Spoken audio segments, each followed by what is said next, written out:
duas coisinhas. Uma que é meio assim, bobinha,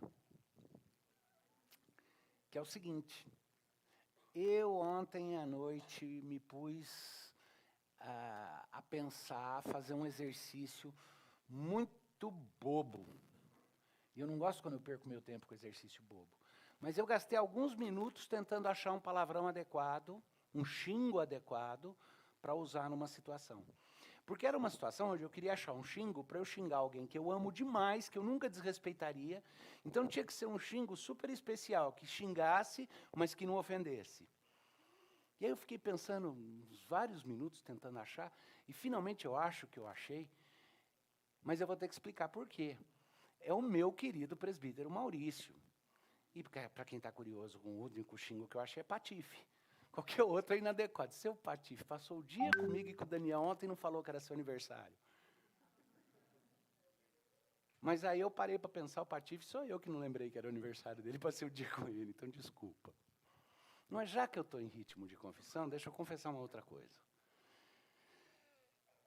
Eu procuro ser bem franco, bem sincero e honesto quando prego, a respeito dos meus desafios, das minhas próprias lutas, e eu espero que vocês vejam isso. Não uma exposição inadequada, mas uma tentativa de ser bem natural para não criar uma imagem falsa. Mas ainda assim, isso é por um exercício cônscio e tudo isso daí. Vou contar um segredo que vocês não sabem. Eu sei fazer cara de pôquer. Quem sabe o que é isso, pode até explicar depois, mas eu explico para você, para quem não sabe. Pôquer é um jogo no qual você faz blefes. Blefes é quando você, por exemplo, diz, eu tenho uma carta muito boa aqui, mas você não tem. Mas você fala que tem e fala, eu vou apostar tudo. E a outra pessoa vira e fala, se a sua carta é tão boa, eu estou com medo e tal. Então eu entrego o jogo e aí descobre que a sua carta não era boa coisa nenhuma. Blefe é uma senhora que um dia pensou que um homem tinha roubado o relógio dela, botou o dedo assim, botou a escova de cabelo dela assim nas costas do homem e falou, devolve o relógio que você roubou. Era um blefe, era uma escova de cabelo, não era de verdade. Cara de pôquer é quem sabe blefar. A gente usa, os adultos usam, não para falar de jogo, mas para falar, a gente conseguir fazer uma cara séria quando alguma coisa, por exemplo, deveria ser de dar risada, ou a gente conseguir manter uma cara normal quando está muito triste, a gente chama isso de cara de pôquer. E quanto a algumas coisas eu consigo fazer uma cara de pôquer. Se eu precisar não deixar transparecer uma tristeza profunda no meu coração e não dá, como é que a gente, tinha uma expressão, que ele tem uma expressão, que não dá bandeira, né? Não dá bandeira, eu consigo. Então, onde eu procuro não fazer isso daí é por uma questão de honestidade diante de Deus. E a confissão é muito simples. Em alguns dos últimos domingos eu tenho segurado o choro e acho que só uma ou duas vezes que vazou e alguém talvez tenha percebido, mas eu tenho chorado bastante ultimamente. Tenho chorado pensando na situação que a gente enfrenta, tenho chorado, talvez porque parte da dotação que Deus dá para um profeta da palavra, além da compreensão da palavra, é a percepção do que está acontecendo e de como essa palavra se aplica. E vocês sabem que há coisas que a gente consegue fechar os olhos facilmente, mas quando a gente faz o somatório do que nós estamos vivendo como mundo e da transição que aconteceu nesse pouco meio século que eu já vivi até hoje, e tem gente aqui que já viveu 3/4 de século, quando eu paro para olhar e bate aquele momento de um pouco de lucidez para saber o que está acontecendo, eu tenho chorado. Em alguns momentos, por exemplo, pregando para vocês por dentro, eu estou chorando, pensando no que vai acontecer, no que vem pela frente, pensando nos pequeninos, pensando nas crianças. Eu confesso que hoje, sentados com eles aqui, deu um aperto no coração de pensar, meu Deus do céu, é possível que essas crianças tenham que enfrentar de forma literal tudo isso que está sendo explicado para elas. Eu não tenho segurado esse choro para esconder a emoção, eu tenho segurado porque ele vai desviar do foco. O foco aqui não é o pregador, o foco é a mensagem. Mas hoje, por uma questão de honestidade, eu tenho que falar para vocês. Às vezes não tem sido fácil. E aqueles que estão em casa, e é interessante que presentes nesse momento estão minha esposa e meus pais, com quem eu convivo proximamente, têm sido testemunha não apenas desses momentos nos quais eu expresso a dificuldade em segurar o choro, mas os momentos em que não tenho podido segurar também, tenho chorado pela Igreja de Cristo ao redor E, em parte, ainda luto com a minha própria carne, chorado pela minha família, por mim também, pelas coisas que vêm pela frente. São tempos difíceis. Me diz que você não sentiu uma pontada quando cantou Ei a crentes destemidos, do combate convencidos, do combate apercebidos. Paz fingida, paz comprada, salvação por homem dada, tudo rejeitai. O dever nos chama, a santa lei proclama.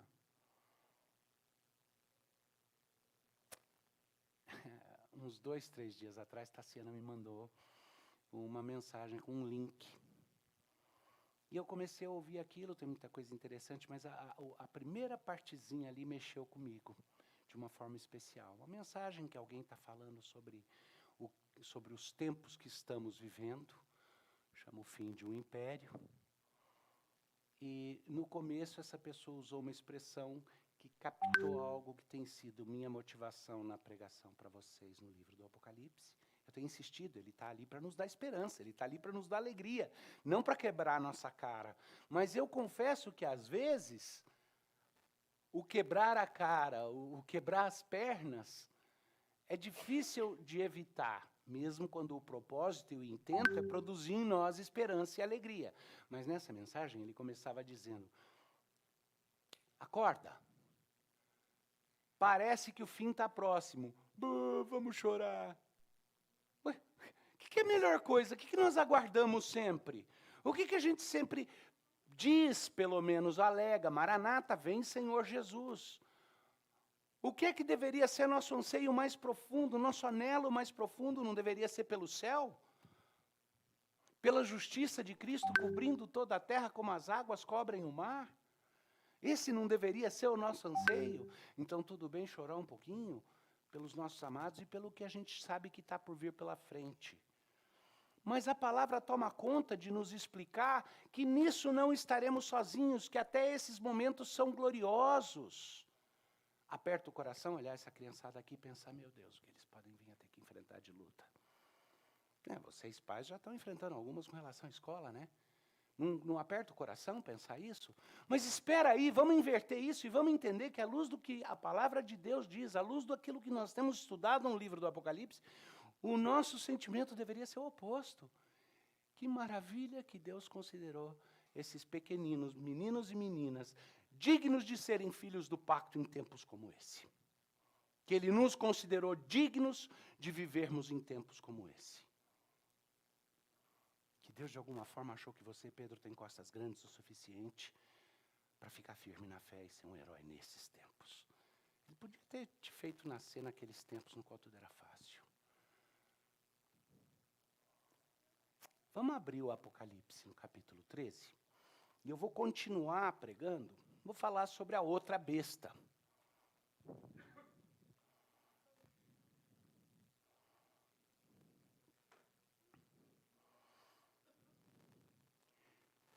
Eu comecei no domingo passado falando sobre a besta que emerge do mar.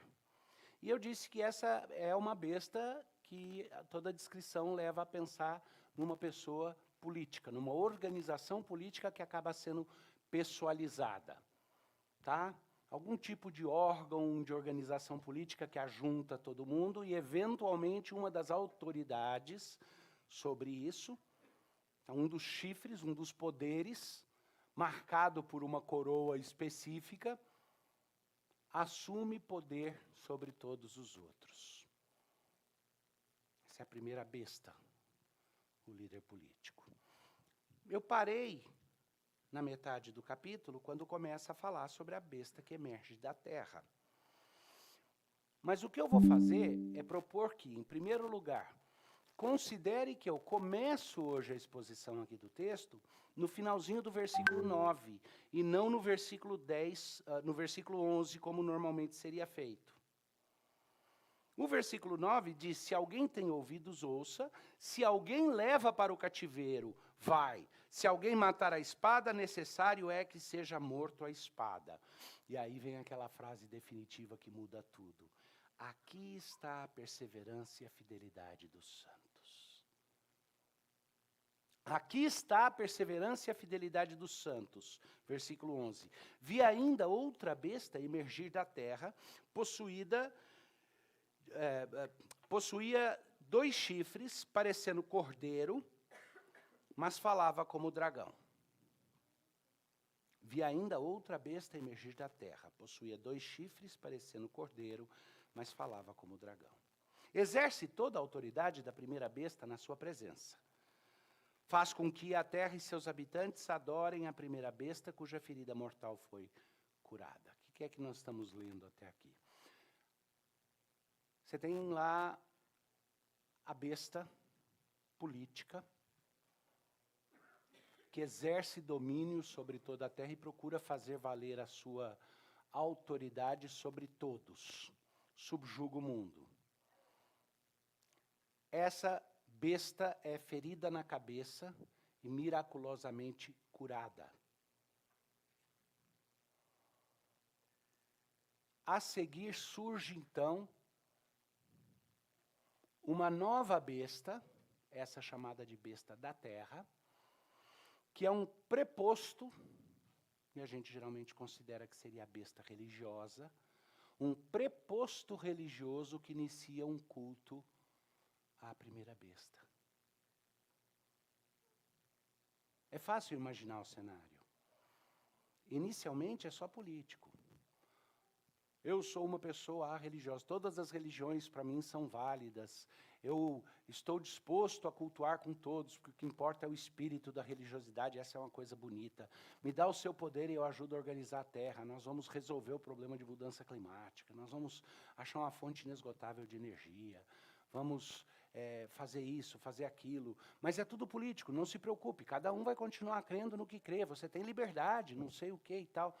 Mas, eventualmente, essa dominação começa, a perseguição à igreja em particular fica patente, e alguma coisa faz com que essa besta seja ferida na cabeça. Doença, acidente ou atentado. E ela é miraculosamente curada depois de 3 dias, a Bíblia é bem específica, depois de 3 dias, e ao reestabelecer começa a falar blasfêmias e se colocar no lugar de Deus. Agora entendo que eu não sou só o escolhido para liderar a terra nesse tempo de escuridão, o ungido. Agora eu entendo que durante os 3 dias em que estive morto, eu descobri que eu possuo o grande espírito do universo, que no capítulo 13 começa dizendo que é o grande dragão, a velha serpente, Satanás. Então eu fiz alusão na semana passada à insantíssima trindade, né? A sacrilégica trindade, o dragão, a sua besta política e agora a sua besta religiosa. A besta exerce o poder do dragão na terra e a tentativa de dominação do dragão. E o inimigo principal do dragão, que é a igreja, que o dragão não conseguiu destruir sozinho, por meio da sua besta ele começa a perseguir. Foi isso que vimos na semana passada, certo? Agora essa besta começa com ares religiosos e surge então o seu profeta, seu falso profeta, que vem e aponta para a besta, e na presença da besta exerce a plenitude do seu poder. Os poderes miraculosos que a besta recebeu do dragão, agora a besta que veio da terra, que é a besta, o falso profeta, começa a exercer esses poderes como forma de convencimento para apontar e dizer, adore a besta. E é interessante que o texto fica mais explícito que isso. E a razão pela qual eu quis começar com aquele finalzinho, com o verso 10 e o finalzinho, até o finalzinho, o 9 e até o finalzinho do 10, é por causa daquela afirmativa. É esta a perseverança dos santos. Não é para olhar para isso e ficar aterrorizado, uau, vai vir, ai, ai, o que vai acontecer? Não. Nem é para eu ficar entristecido pensando que dor que vai ser. Vai ser difícil, posso até chorar. O Apocalipse não diz que a imagem é uma imagem bonita que não deve mexer com o nosso coração. Mas o que a revelação de Deus a João, e por intermédio de João a igreja diz, é que não é para ter pranto de desespero. é para ser aquela dor de enfrentar um momento difícil, assim como aquela dor do parto. Que a gente sabe que ela é uma dor, mas ela é uma transição para algo tão mais alegre e pleno. Olha o detalhe aqui. Então, vamos lá. Vi ainda outra besta emergir da terra, possuía 2 chifres, parecendo cordeiro, mas falava como dragão. Tá? Lobo em pele de cordeiro, né? O grande líder religioso que vem, mas todo o seu discurso é o discurso satânico. Exerce toda a autoridade da primeira besta na sua presença. Faz com que a terra e seus habitantes adorem a primeira besta, cuja ferida mortal foi curada. E presta atenção nessa expressão. Faz com que a terra e os seus habitantes adorem. Não é tenta. Faz com que a terra e seus habitantes adorem a primeira besta. Também opera grandes sinais, de maneira que até fogo do céu faz descer a terra diante dos homens. Eu vou segurar aqui as especulações, mas eu podia pintar um retrato de ficção científica para vocês de como facilmente isso seria possível, né? Acho que hoje que os fenômenos espaciais não identificados já foram confirmados pelas agências especiais das 5 maiores nações do mundo, fica até mais fácil imaginar o que isso pode ser, né? A besta faz assim e desce. O poder para convencer todo mundo. Então, essa segunda besta opera esses milagres para apontar para a primeira besta. Grandes sinais, de maneira que até fogo do céu faz descer a terra diante dos homens. Seduz os que habitam sobre a terra por causa dos sinais que lhe foi dado executar diante da besta, dizendo aos que habitam sobre a terra que façam uma imagem à besta, aquela que ferida a espada sobreviveu. Seduz a todos na terra e, como parte dessa sedução, os leva a querer construir uma grande imagem da besta. Igual Nabucodonosor foi convencido pelos seus falsos profetas a fazer uma grande imagem dele para que todos adorassem. É necessário isso. Para que um império seja mantido, você precisa ter a veneração daquela pessoa que personifica o império. E se essa veneração não for possível em todos os lugares, porque a pessoa está distante, você precisa ter o objeto, a mídia de contato com algo a ser venerado. Você precisa ter a imagem. Quem está aqui adora a besta. Quem está longe da besta tem que ter uma imagem da besta para adorar, certo? Não é muito diferente do fato de que todo líder político... O que é que tem em todo órgão público federal, por exemplo? Na parede, pendurado na parede de todo órgão público federal, tem o quê? Uma foto do presidente da República. E nos órgãos estaduais? Uma foto do governador. Por quê? É uma forma de você lembrar, remeter de volta à presença daquela pessoa. Só que ali não é necessariamente para culto. Aqui vai ser. E a segunda besta seduz as nações a construir uma imagem da besta, da primeira besta. E eu acredito que grande parte do poder de sedução da segunda besta vai ser porque quando uma pessoa louva a si mesmo e se exalta a si mesmo, vem um certo ceticismo da parte da gente. Mas quando o outro aponta, quando foi terceirizado, você passa a ter outro que aponta, que chama para o culto e tudo, fica muito fácil aquele besta da besta virar e falar assim, não, que é isso, não. E na falsa modéstia, adorar o culto e a veneração. E aí nos arroubos de arromba dizer, eu sou Deus. Agora é o seguinte, segura aí a tentação que pode vir, de olhar para esse texto e dizer, mas isso é tudo metafórico, porque temos um pequeno probleminha. Se é tudo metafórico, a vinda de Cristo e a vida eterna pode ser metafórico também. Como é que você distingue o que é metafórico do que não é? E o que eu disse para vocês no começo é que eu trato o livro do Apocalipse não de forma literalista, que ignora figura de linguagem, que ignora imagens, metáforas, mas de forma literal no sentido de que aquilo que o texto diz mediante os recursos de linguagem que são usados, ele diz de forma real. O que ele está falando que vai acontecer, vai acontecer. Então, se o dragão tem escama verde, é um ponto a se discutir, porque essa imagem de dragão que a gente tem, a gente não sabe de onde veio. E quando ele fala, o dragão, a serpente, ele especifica que é Satanás. Então, o dragão aí é uma imagem. Quando ele fala da besta, eu não sei se necessariamente ele está falando de um quadrúpede, de um jumento, que a gente chama de besta, mas eu sei que ele não está falando de um figmento da imaginação. Eu sei que ele está falando de algo real. E esse é um grande dilema que a gente tem que fazer. E esse capítulo 13 está falando de coisas reais. E ele está usando imagens para descrever, ele está explicando as coisas que nós talvez não tenhamos condições de compreender com toda clareza, mas o que ele está falando que vai acontecer é real. Entra outro ponto de interpretação que eu tenho dito para vocês desde o começo, que é aquele paradigma do que foi, do que é e do que há de vir. Porque há um certo sentido no qual houve momentos de cumprimento histórico parcial de coisas como essa. Eu mesmo citei Nabucodonosor, e a sua grande estátua e a tentativa de culto, só que a estátua de Nabucodonosor não falou. Suspense, segura aí que eu vou falar disso daqui a pouquinho. Mas há um sentido também no qual isso daí é uma mensagem para a igreja em todos os tempos. Mas eu creio que há um sentido no qual está nos descrevendo algumas coisas específicas e alguns eventos específicos. Essas três realidades precisam estar presentes porque esse arquétipo interpretativo hermenêutico foi estabelecido no começo do livro.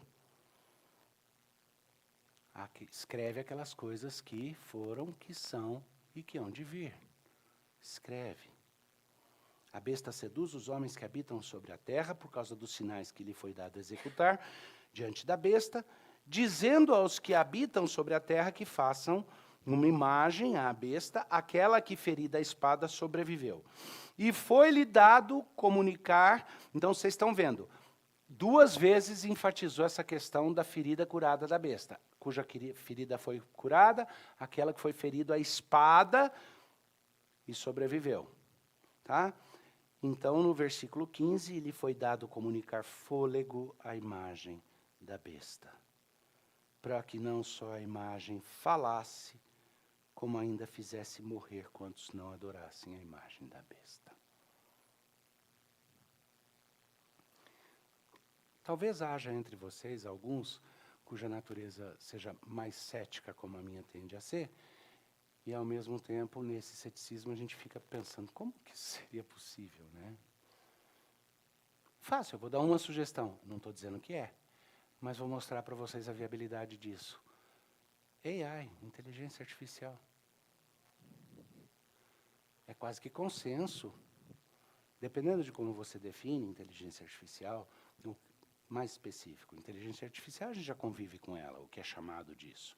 Mas o que eles chamam de inteligência geral, inteligência artificial geral, dependendo de como você define, se você está falando só da capacidade de um processamento mais complexo e maior do que o do ser humano, então já chegamos lá. Dependendo de como você define, é coisa que eles estimam que, no máximo, em 10 anos a gente alcança, que é quase que autoconsciência artificial. Dependendo de como você define, se você está falando de sentiência mesmo, de dizer eu sou num sentido complexo, os melhores cientistas estimam que não demora 40 a 50 anos para se chegar.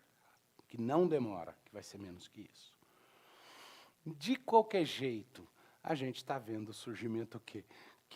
Como que chama esse novo mundo virtual aí que estão querendo propor? É, o metaverso, né? Eu assustei quando li de gente comprando terrenos no metaverso por $500 mil. Mas eu assustei mais quando eu vi a fundação da primeira igreja do metaverso. A primeira igreja evangélica do metaverso já foi fundada.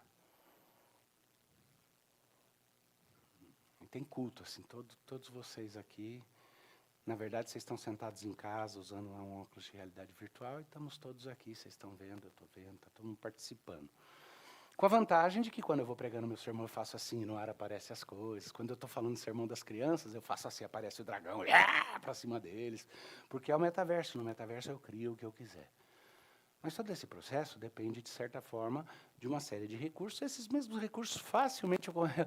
Hoje não é difícil entender. Houve uma época no qual você tinha que pensar como é que você pega uma estátua, sopra fôlego nela e depois faz ela falar e depois faz ela, de alguma forma, destruir quem não adorar. Hoje é fácil conceber a ideia de fazer isso, né? Do ponto de vista de tecnologia é fácil. Mas a Bíblia fala que vai acontecer. Que essa imagem, que o mundo vai ser seduzido e convencido de que precisa de uma representação da besta, uma imagem que marca essa presença em todos os lugares e que ela precisa ser venerada. E a besta vai receber, a imagem da primeira besta vai receber da besta profética, da segunda besta, a besta que veio da terra, vai receber dela um fôlego como que de vida, vai começar a falar, a estátua vai começar a falar. E vai começar a destruir quem não se prostrar diante dela. Ainda bem que todos nós sabemos que é impossível no mundo de hoje, com as liberdades individuais que foram conquistadas, haver qualquer tipo de compulsão para te forçar a fazer alguma coisa, se submeter fisicamente a alguma coisa, né? Todos nós sabemos que isso é impossível, né? Espera aí. Não é lenço, não, é focinheira mesmo. Mas é só uma brincadeira, isso é algo mínimo. Aliás, é até bom se você acha, poxa, eu estou com medo de transmitir para alguém, eu estou com medo de pegar. Cautelas sempre foram boas. Minha dificuldade é outra. Minha dificuldade é quando alguém chega e diz, eu vou te forçar a receber um líquido experimental. E pior, eu vou forçar sua neta a receber esse líquido experimental. Ela vai participar de um grande experimento. Na minha cabeça me remete de volta aos nazistas, forçando os judeus a experimentações científicas. O mundo tinha jurado, em conjunto, que nunca mais seria admitido qualquer tipo de experimentação médica sem completa informação e sem consentimento de quem estava participando, sem exercício da vontade. Nós estamos vendo um mundo onde nós estamos sendo treinados à compulsão. Aldo, imagina a impossibilidade de um mundo no qual alguém fosse, para você entrar numa loja para comprar, passar um scanner para ler um biochip na sua testa ou no seu braço. Você nunca deixaria alguém apontar um scanner na sua cabeça ou no seu braço, certo? Eu achei que eu nunca deixaria, eu passei os últimos 2 anos deixando o pessoal. Tá certo, é só um leitorzinho, é só um infravermelho para ler temperatura, um termômetro, é seguro, não tem problema nenhum. Mas pensa no treinamento físico lúdico, depois que você 2.000 vezes deixou alguém dizer, pode entrar. E a hora que o clique for ser um leitor de alguma informação, ou alguma outra coisa, o que mudou? Mudou o tipo de marca, mas o processo já está estabelecido, o caminho já está aberto. A gente já cedeu. E eu não estou falando aqui sobre resistência, eu estou falando sobre verdadeira resistência, aquela que a igreja vai fazer. Porque nós temos pela frente um tempo difícil de saber aonde que eu dou o passo e onde que eu não dou. A minha política tem sido, eu vou o máximo que der para ir sem desrespeitar os limites ou abrir mão da liberdade que Cristo me deu, para provar boa vontade. Mas na hora que eu falo para e traço o risco na areia, aí eu não movo mais. Aí esse é o limite, aí a questão é a honra de Cristo. Mas esse não é o propósito meu aqui, porque não é o propósito desse capítulo do Apocalipse. Volta lá. A todos os pequenos e grandes, os ricos e os pobres, os livres e os escravos, faz que lhe seja dada certa marca sobre a mão direita ou sobre a fronte, para que ninguém possa comprar ou vender, senão aquele que tem a marca, o nome da besta ou o número do seu nome. E aí é difícil. Como eu falei, até quando falava com as crianças, vou repetir para vocês, os intérpretes bíblicos, teólogos, discutiam muito tempo se a marca era algo simbólico ou se a marca era algo físico mesmo. simbólico que eu digo, não existente, mas se era, por exemplo, uma ideologia, uma subscrição a um pensamento, ou uma identificação.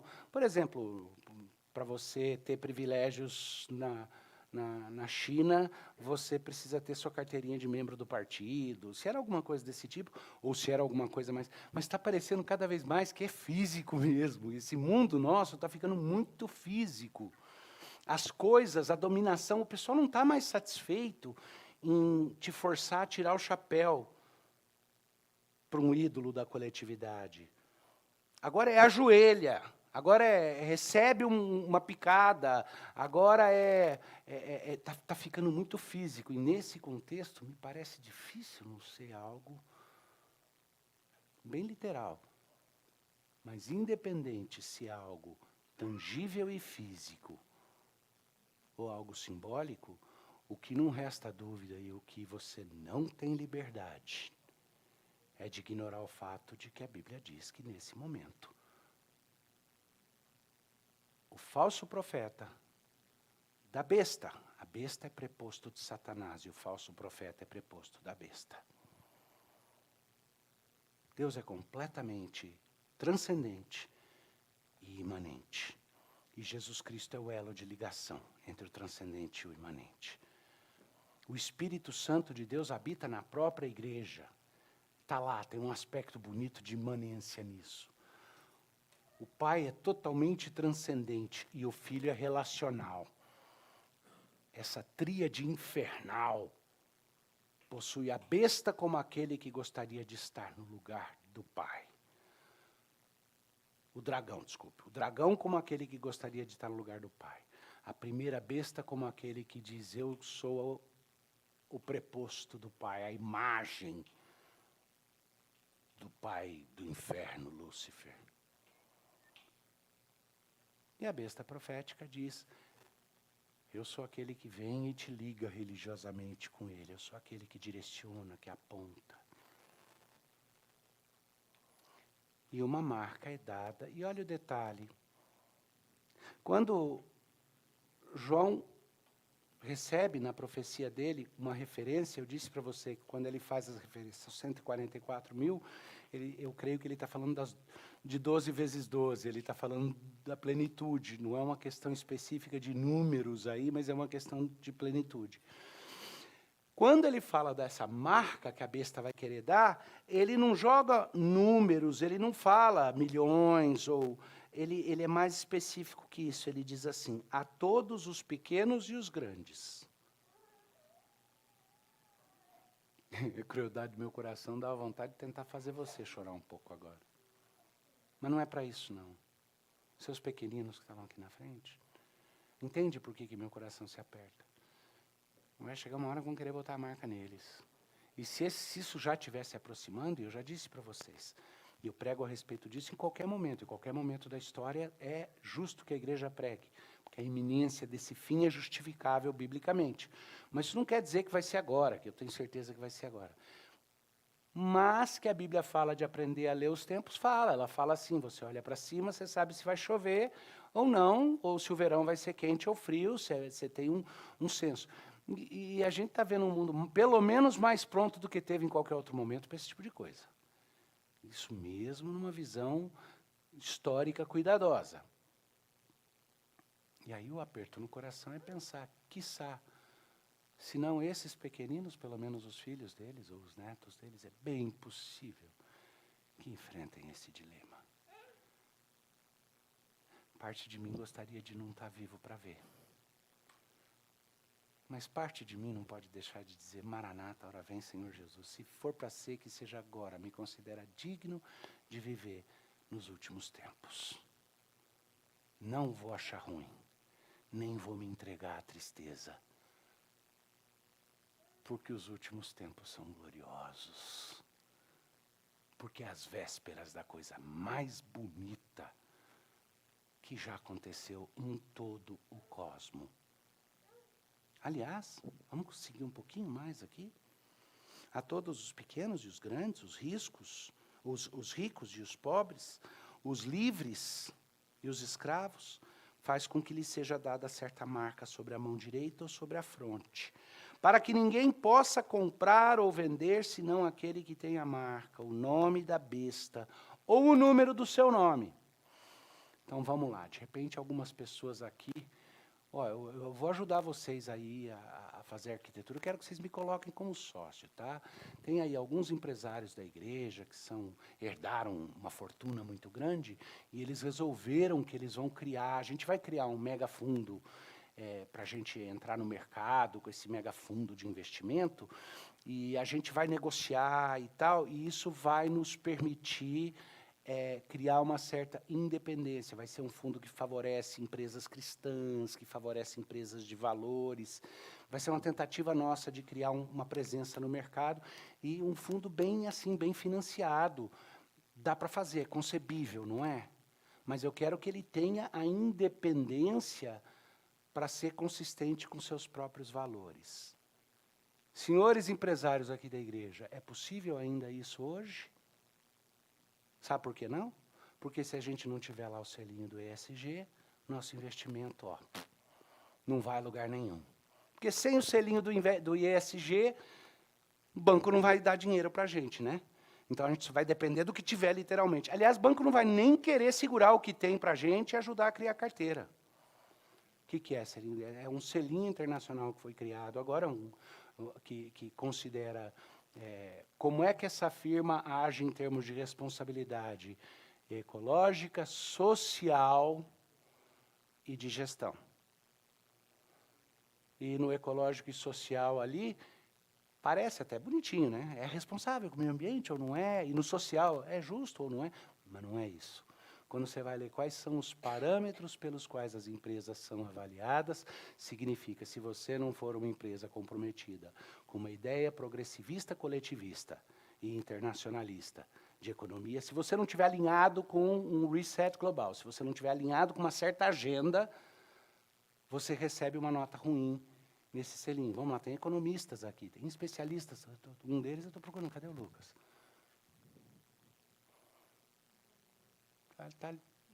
Eu não consigo ver. Ah, tá. Os parâmetros que eu uso para avaliar um selo de aprovação que me dá uma nota, se o meu investimento vale a pena ou não, alteram tudo que as pessoas que querem aquele selo precisam fazer? Acabou, não tem jeito. É impossível. Ainda dá, mas eu acho que já quase não dá. E eu acho que em pouco tempo não vai dar. Então, quando fala, vai ter uma marca e sem ela você não compra e vende, você pensa na sua cabeça que é assim, já direto, você vai chegar no supermercado, vão fazer, você não tem, não pode entrar. Eu não acho que vai ser direto assim, acho que pode chegar assim. Eu acho que vai ser mais assim, no começo tem certas limitações, por exemplo, começa a desaparecer papel moeda. Agora toda a transação vai precisar ser eletrônica. Eventualmente, toda transação sendo eletrônica, você vai precisar ter certos tipos de certificação para a sua identidade eletrônica ser confirmada. Eventualmente, começa a ter muito hackeamento, o pessoal vira e fala, talvez fosse bom que essa identidade eletrônica tivesse algum tipo de garantia biométrica. Mas biometria dá para, de alguma forma, lesar. Então, quiçá pudesse ser alguma coisa ligado a algo que não pudesse ser alterado, talvez, e eventualmente pode chegar no implante, sei lá o que é, não quero especular sobre como pode ser. Quando eu cito essas coisas, eu estou simplesmente mostrando que tem tantas possibilidades diversas. Mas eu sei que nós já estamos sendo treinados no mundo onde limitações estão sendo impostas e a gente está aceitando, o mundo está aceitando quieto. Uma série de coisas, de transformações e transições que nunca aceitaria antes. E a besta vai marcar com o seu número. Interessante que a Bíblia vira e fala, aqui está a sabedoria. Aquele que tem entendimento, calcule o número da besta, pois é número de homem. Por que fala número de homem aí? É número humano, é algo racional, não é algo misterioso, não é algo... É número. Além do que, quando você usa o número 7, geralmente você está falando um número divino, um número certo. Quando você está falando do ser humano, na concepção, no uso de números e tudo, geralmente o homem é representado por 5. E o 6 aí é o híbrido, né?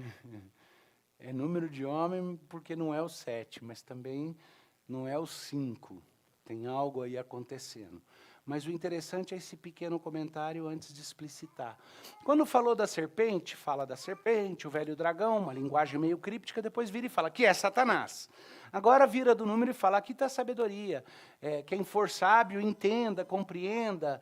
É número de homem, o número da besta, parece que vai deixar a gente no mistério. Em algumas coisas deixa. Nesse não deixa, vira e fala o quê? É 666, literalmente. Pois é número de homem, ora esse número é 666.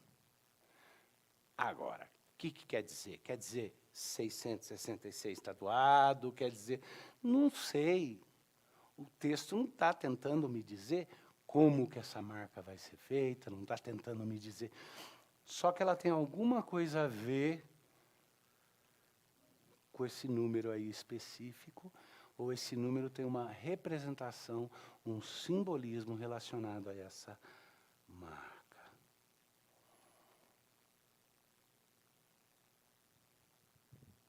Só que eu quero concluir hoje indo um passo além. Eu não quero parar aqui. Assim como eu comecei com o finalzinho do 10, eu quero ir em frente, porque eu acho que o próximo capítulo aqui foi dividido mais pela impressão que se tinha. Deixa eu explicar o que eu quero dizer. As divisões em versículos e capítulos, tudo não fazem parte do texto original. O texto original era corrido. Elas foram feitas depois para facilitar a leitura. E as notinhas explicativas, mais ainda, é notinha de tradutor. Tá? Notinha temática. O texto é o texto corrido. Então, muitas vezes, essa discussão, onde é que para o desenvolver de uma ideia e continua, ela é aberta para discussão. Não é um desrespeito ao texto bíblico. O texto tem de ser preservado íntegro. Mas parar aqui, no finalzinho do capítulo, me parece problemático.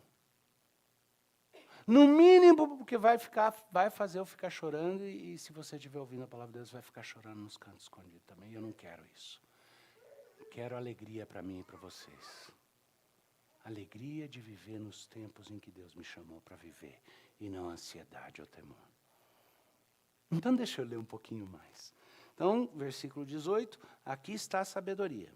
Aquele que tem entendimento, calcule o número da besta, pois é número de homem. Ora, esse número é 666. Olhei, lembra que tudo isso daqui está sendo revelado para quem? Para João. Tem um interplay acontecendo, tem um jogo acontecendo entre João narrando o que está acontecendo na sala do trono, onde tudo já está consumado, e João descrevendo o que está acontecendo aqui, né? A gente está saindo de uma batelada de descrições de vários capítulos sobre os eventos dentro da história acontecendo. Mas nesse momento em que ele termina de falar das duas bestas e do dragão, ele não para aí, ele imediatamente salta e com uma palavra ele diz, olhei. Como que se ele tirasse os olhos do que ele estava vendo acontecer aqui? Do nosso drama, que parece tão grande, que parece envolver tudo. E nesse momento ele voltasse os olhos para o que é mais real, que é a sala do trono. Olhei e eis o Cordeiro em pé sobre o monte Sião, e com ele 144.000, tendo na fronte escrito o seu nome e o nome do seu Pai.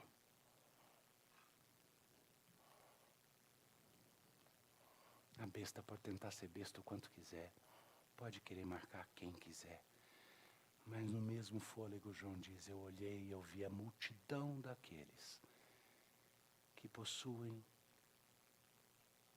em sua testa o nome do Pai. As tribos e tribos versus apóstolos, ou multiplicado, né? O número de tribos multiplicado pelo número de apóstolos. Todos aqueles... o grande exército do qual nós fazemos parte. Muitos de nós chegando próximos de sermos seduzidos. Mas Deus impediu, nos preservou. Muitos de nós sendo levados cativos, tendo suas liberdades excluídas, ou até mesmo sendo mortos pela espada. Mas triunfantes com o Cordeiro no Monte Sião. Porque trazemos a marca do nosso Pai. O sangue do Cordeiro derramado, Cordeiro perfeito, que marca as nossas frontes, que marca as nossas mãos. A gente canta um cântico que remete de volta a um texto bíblico que diz que na mão de Cristo, o nosso nome está marcado, está escrito. O nome, Cristo escreve em nós o nome do seu Pai. E essa é a marca. Vocês já ouviram aquele adágio do espanhol corajoso? Que venga el toro, pero que... Como que é? Completa para mim. Pero que venga em forma de bife. Que venha a besta. As bestas.